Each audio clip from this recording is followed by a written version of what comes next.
Alexis nous écrit également, vous avez parlé souvent de stratégie d'investissement dans les actions, les fonds de gestion collectifs basés en bourse, investis en bourse, dividendes, qui privilégient les valeurs qui délivrent des dividendes. Mais pour Alexis, ce n'est pas très clair. Il nous demande s'il existe des fonds qui versent des dividendes et qui offrent bel et bien de bonnes performances, si vous avez des exemples.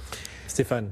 Oui, alors d'abord, avant de donner un exemple très rapidement, qu'est-ce que ça veut dire? C'est-à-dire quand vous avez une action en bourse, vous avez la valeur de marché, c'est-à-dire cette valeur d'échange que l'on suit tous les jours, par exemple au travers d'un indice, elle monte, elle descend, et là c'est simplement la valeur que va donner un marché en des échanges entre un acheteur et un vendeur. Mais il y a après la réalité du résultat comptable des entreprises que vous achetez. Donc vous avez une classe d'actifs et des OPCVM se sont spécialisés là-dedans, qui investissent dans les entreprises dont la stratégie est de verser tous les ans des dividendes, si possible en hausse, évidemment. Donc quel est l'avantage? C'est que si jamais pour X raison des éléments extrinsèques au marché, comme par exemple une crise sanitaire potentielle en Chine, viennent automatiquement violenter le cours de l'action, alors que l'entreprise, elle, qui est dans un secteur qui n'est pas du tout touché, peut très bien se porter correctement, elle versera quand même des dividendes et une baisse éventuellement sur son cours de marché peut être comblée par ce rendement. Je donne juste un chiffre, entre 1970 et 2015, 40% de la performance annualisée des actions européennes a été due au versement des dividendes et non pas à l'évolution de leur cours, c'est 30% sur le reste de la planète. Donc c'est énorme, c'est-à-dire qu'un tiers du rendement que des détenteurs de portefeuilles boursiers ont eu sur les 50 dernières années, ou les 40 dernières années, sont dus au rendement des entreprises et à la bonne santé des entreprises. Sur les actions européennes et sur les actions françaises, c'est encore plus. C'est encore plus parce que nous sommes des spécialistes du dividende. Alors maintenant, je donne un exemple. Qu'est-ce qui est intéressant surtout? Je vous donne un. JP Morgan, que tout le monde connaît, une des plus grandes banques de la planète, une des plus anciennes également, a un fonds qui s'appelle Global Dividend Funds. Quel est l'intérêt juste de ce fonds-là par rapport aux autres? C'est que d'abord, il est assez protectionniste sur des années où ça se porte pas très bien. Je donne un exemple, lorsque les marchés sur le dernier trimestre de l'année 2018 se sont mal comportés, lui il sort quand même une année à -5, alors que finalement, pourquoi? Parce qu'en fait 50% de sa stratégie sur des dividendes internationaux. Donc c'est important parce qu'en fait quand on pense en France Bourse, on pense souvent CAC 40, il faut imaginer que ça touche à la planète tout entière. Ça c'est le premier sujet. Et surtout ce qui est intéressant, c'est quand en revanche ça va bien, il fait quasiment 30% en 2019, donc forcément ça part. Les performances passées ne présagent pas des performances futures. Ce qui est intéressant dans ce fonds Global Dividende de JP Morgan, c'est juste que les lignes, c'est-à-dire que près de 20% sur une dizaine de grandes lignes sont des lignes qui parlent aux gens. Exemple, la première ligne c'est Microsoft, parce que la stratégie du groupe Microsoft est de toujours verser des dividendes, ce qui n'est pas le cas de son concurrent à la pomme.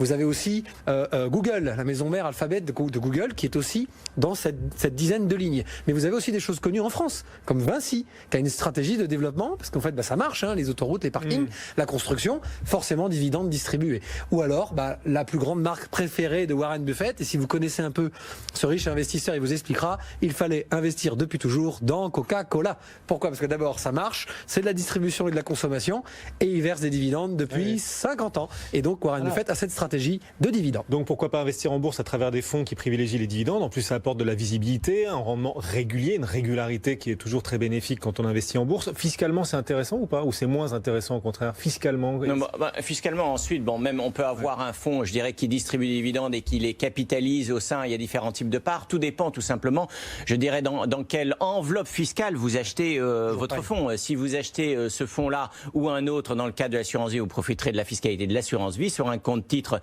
sera, sauf exception, donc alors sera la flat tax à 30% ou l'impôt sur le revenu. Et au sein d'un PEA, celle-là, c'est encore plus intéressant, puisque au sein d'un PEA, tous les gains encaissés, qu'ils soient des dividendes ou des plus-values, échappent totalement à l'impôt après 5 ans de détention. Donc seuls les prélèvements sociaux sont dus. Juste une petite remarque, c'est important de le préciser, ça n'est absolument pas le cas et c'est pour ça que j'ai choisi Global Dividende de JP Morgan, c'est que, attention, forcément les valeurs qui distribuent du dividende sont souvent des valeurs qui sont déjà chères, en particulier sur leur cours, puisqu'elles sont privilégiées.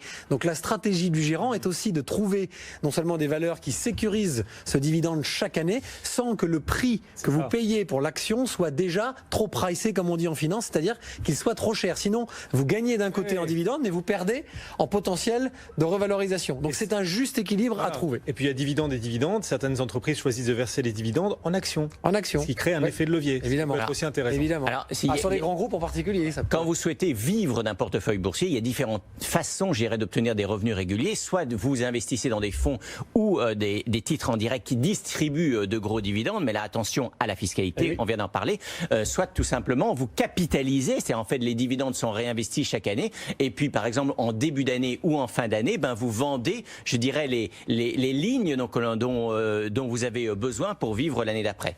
Alors mais il faut faire attention parce qu'il y a une culture en Europe et en particulier en France parfois, et ça a été montré du doigt à une époque, certaines sociétés, puisque les taux d'emprunt étaient très bas, refinancer un certain nombre de trésoreries d'entreprises pour verser des dividendes. La question qu'il faut se poser, il faut surveiller si réellement le compte d'exploitation du groupe suffit à l'année où est versé les dividendes à justifier le versement de ces dividendes. Ce ne sont pas des réserves comptables pour simplement acheter une collecte, etc. Donc c'est très technique, il faut faire très attention, et c'est là que les gros opérateurs, ils sont pas très nombreux. Je conseille réellement, les anglo-saxons, parce qu'en fait ils ont une culture du dividende qui est plus importante qu'en Europe, puisque, alors à part en France évidemment, parce que grosso modo la population doit elle-même préparer sa retraite et se protéger d'un point de vue santé, et que donc culturellement elle bénéficie souvent de fonds qui proposent des dividendes pour les éléments que Christian vient de rappeler, pour pouvoir vivre de son portefeuille.